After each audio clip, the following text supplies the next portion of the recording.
This is apparently D.C. Feds patrolling. How y'all doing today? Y'all staying in that trouble? You got your ID on you, chick? No, I live right here. Okay, cool. It's a cigarette. Alright.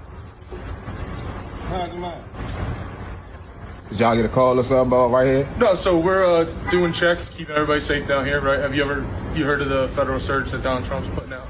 No. Right. You don't follow like No. Code 3, anything like that people are putting up? All right, so yeah, Trump's got all federal agencies kind of coming together for 7 days and going out, trying to stop the violent crime, all kind of stuff. So we're out here contacting people, talking to them, right? Quality of life offenses, smoking, drinking in public, right? Can't happen outside, right? Most people know that. Right? So we're contacting people, trying to advise them of the law, so they learn, right? And then if there's other stuff going on where it turns into there's multiple agencies of somebody, there's a shooting and things like that. So there's extra hands as well, right? So we're just out here trying to inform people and educate people. It's not like we're trying to just go grab people and ruin someone's life over a joint or something like that, all right? I only asked because when you walked up, at the moment you walked up, you only had eggs. Yeah, well, it smelled like the odor of marijuana, burnt marijuana in the air, right? And you're the only guy that had something lit in your hand, and I didn't flashlight you, so I didn't realize it was just a cigarette. So that's on me. I appreciate you understanding and not getting chippy with me. All right, so just know, right? Learn, teach, tell your boys, like, yo, everybody's out, from FBI to park police. Right? So do your thing. Let them know. Don't be smoking outside. Don't be drinking outside. Because Donald Trump is tired of it. People coming to visit. I didn't know that. You didn't know smoking in public? Yeah, I didn't know that. Yeah, arrestable. Because in Maryland, it's recreational use, so I didn't know. Yeah, so DC, it's recreational use as well, right? But you can legally possess up to 2 ounces. You can gift an ounce to your boy, right? So if you had 2 ounces and he said he needed a zip, you can give him a zip. But you can't smoke outside. The fact that he's using I got phrases to the guys is hilarious. I got no problem with this at all. No. Like the emoji end is a face palm. I'm like, whoa, hold on. These dudes have been. Those cops were. That was awesome. He's like, I don't want to ruin anybody's life over just smoking some weed or whatever. Just letting you know, we want to come out and law enforcement. We're going to enforce the law. You can't legally do it. We're telling you that we're going to enforce against it. Just tell your boys. Let everybody know. I'm like, oh, that's great. Look. I don't want a police state. I don't want cops arresting people on fake charges. But the idea that because police have authority, that will always be bad is ridiculous to me. The power existing does not mean power is always bad. And we're now getting, I mean, this is the best possible video you could have ever gotten out of the federal patrols. The worst video is guys going around just shoving dudes, taking their wallets and roughing them up. These guys were being very, very chill, very nice. Good, more videos like that. Let's clean up DC. How about that? Look, I'm not interested in police state, but I don't mind, like, a heavy law enforcement presence in cities, especially if they're cities with high crime. I don't live in a city because I don't want to be in a high crime area generally, and cities tend to have more crime than suburban areas or rural areas, and so I made a decision not to live in the cities. But like, one of the things that comes along with city living is an uptick in crime because there's more people and an uptick in police presence. That's just the way it is. Yeah, Jeremy Kaufman had a great tweet, though, where he said you could eliminate 80% of crime by expelling those with 3 or more arrests. Yeah. But this is deterrence. That's all it takes. And what a picture-perfect video, like you said, Tim. Professional law enforcement officers going out there and talking people through it. This is what's happening. This is why we're out. This is our task. This is our purpose. This is our mission. And it's the exact same thing that, we do when we, Baghdad or anywhere in Iraq, anywhere in Afghanistan, is you go in there and you patrol through, but you're letting the people know why you're there. And you're trying to be, not accommodating, but letting folks understand that, please, let us help you to have a more safe and secure area. If you have any problems with Al-Qaeda, Taliban, please let us know and report to us. But that's what you have to do, is create that deterrent, have that show of force, and that's how you prevent a lot of this crime. And what just happened yesterday after Donald Trump made the announcement, a man was shot, killed, Washington, D.C., just yesterday. Yeah. It happens all the time in D.C. Yeah. It's a rough place, and it's kind of remarkable to me that the seat of federal authority in the United States is such a bad city. You'd think that D.C. would be the worst place to be a criminal because you're like, the feds are right there, and the charges you get in D.C. are going to be federal charges. No, they let them get away with it. Yeah. That's ridiculous. Mr. West, I wanted to ask you, because as I understand, a lot of people perpetrating these crimes are actually the youth, so to speak, Yes. as how the president refers to them. 14, 15, 16, 17-year-olds heavily involved in these carjackings, these assaults, running around in groups at night. What are we to do with these minors who commit crimes? Should we be charging them as adults if the crimes are Well, two things. bad enough? Two things. First of all, you should not have a city council that gives them a get out of jail free card. And the other thing is you should not have these judicial activists sitting on the bench, trying to play, mommy daddy with them. If you make that decision, look, I grew up in the inner city of Atlanta, Georgia. If you make that decision to go out and conduct something, violence against another person, you have shown a willful intent. And I think you have to be treated as such. You don't get to go and play Legos and things of this nature just because of your age. So I think that's, again, the message that has to be sent from the people that are making the laws and the ordinances, from the people that are supposedly seeing these individuals when they come before them on the bench. They've got to be tougher. And, it goes back to what Judge Janine Pirro said. A 14 or 15-year-old out there with a firearm, okay, that's wrong. That's a violation of all type of laws and statutes. I mean, you got some places where they say an 18-year-old can't have a weapon, but an 18-year-old can go in the military and we give them a weapon. So a 14-year-old, out there gang banging and stuff like that, no, you shouldn't allow it to happen. But I will tell you the big thing, the breakdown of the family. You look in all of our major urban population centers, and again, that's a policy that came from Lyndon Johnson, another one of those leftists. When you broke down the family, okay, I had a dad, a World War II veteran dad. He would have beat my you-know-what upside down if I was out there, with my pants hanging down and doing stupid stuff. There was a really funny video during one of the riots, the BLM riots, and there was like looting and stuff.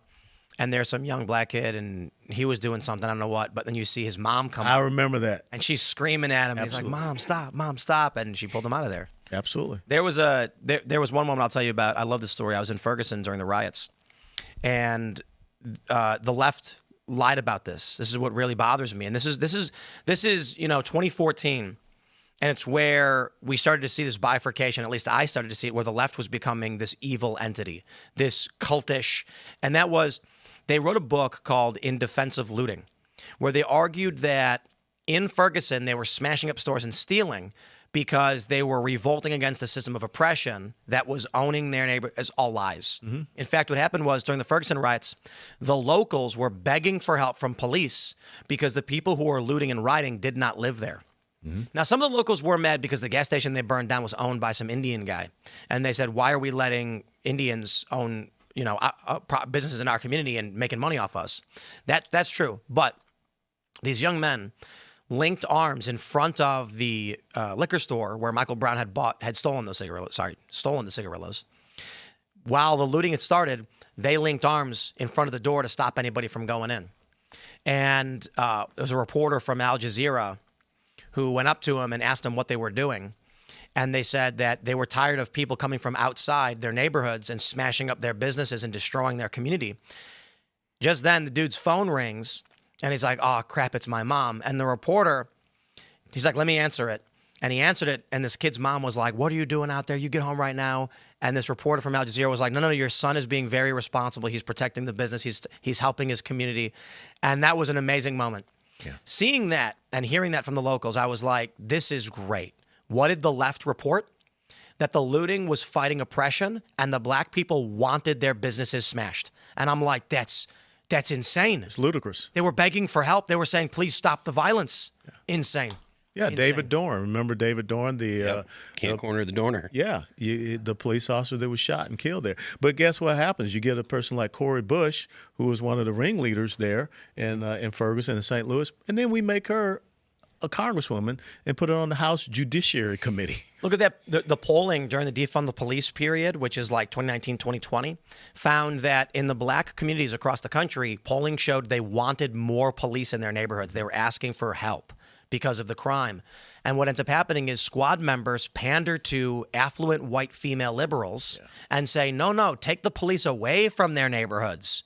which makes it all worse. Yeah, the idea that the average citizen doesn't want a police presence in their neighborhood is a ridiculous assertion. The only people that are saying things like, "Oh, we need to defund the police," they're always activists. They're not people that are, and they're oftentimes from somewhere else. They're not from the area that they're protesting in. The average people that are in high crime areas, they want police because a police presence makes crime go down. That's not remember in that question. Remember that dude in L.A. during the BLM riots where he was like, "Yeah, they're rioting, let's go," and then like an hour later, he was like, "Wait, why are you coming to Beverly Hills?" And then like 20 minutes later, he's like, "Stop! They're climbing the walls! Help! Get out of here! Go back to downtown!" Yeah, I mean, think about the little 3-year-old girl here in D.C., Honesty Cheadle, I think that was her name, in her house, and she's dead because of a stray bullet. You know, these are people, they don't want to live in prison like that. They don't want to live afraid of going out of their own homes like that. But you're right. These folks that show up, Maxine Waters doesn't live in her district. No. Maxine Waters doesn't understand that struggle that they have, but yet they want to break down safety and security because, once again, it's rules for thee, but not for me. Janine Pirro tweeted, and I don't have it up right now, but she tweeted, or she put up a tweet that had pictures of something like 45 people from the greater DC area that have lost their lives in the past 18 months. They're all young black guys. Yeah. Every last one of them. Well, that's most of DC, but Well, I mean, fair enough. But the fact of the matter is, like, if you're going to be a representative, and Maxine Waters isn't, I think she's from California or whatever. But I mean, and DC doesn't have representatives in Congress, and it shouldn't. If there needs to be a statehood question about DC, it should go back to Maryland. It shouldn't become a state. But like, if you're someone that cares about like the black community, then you should be worried about making sure that there are more police to prevent people from killing each other. These are young kids that oftentimes are making dumb mistakes because they're young kids, and young kids make dumb mistakes. I made my fair share when I was young, and like they're mistakes that ruin their entire lives, or they kill someone. Like, it doesn't make any sense to not endorse a police presence. And they're illegally possessing firearms. Sure. That's the thing that no one wants to talk. They are illegally possessing firearms. One of the big things that you got going on down in D.C. is that, they kind of say, yeah, you can carry a pistol, but yeah, you can only do it here, and you got to go through all these hoops. You can't have it on mass transit, whatever. Where a lot of these things happening? I mean, it's happening around these mass transit, areas. So people should not be told they cannot protect themselves. They cannot defend themselves. Yeah, I agree. And that's where I push back on the idea of illegal firearms. The system that's created right now is that only criminals have firearms. Yes. So I will respect the statutory limits that have been imposed for now while rejecting them on constitutional grounds. I think you should be legally allowed to carry in D.C. and anywhere in this country, and then we wouldn't have these problems because people are going to think twice about who might be armed and the repercussions of their actions. No, you're absolutely right. Mr. West, so it's a little bit off topic, but I wanted to follow up with you on something that they said actually towards the end of this video. So this federal officer was letting these young gentlemen know the pot laws surrounding D.C., that they're allowed to have up to 2 ounces, which is a ton of pot if people know anything about pot. President Trump recently said that he was considering reclassifying pot.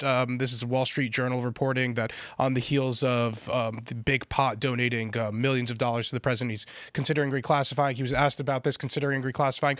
What do you think about the status of pot in our country and how it's progressed over the past few decades? And different states have varying degrees of legality, but that definitely seems to be the direction we're heading in.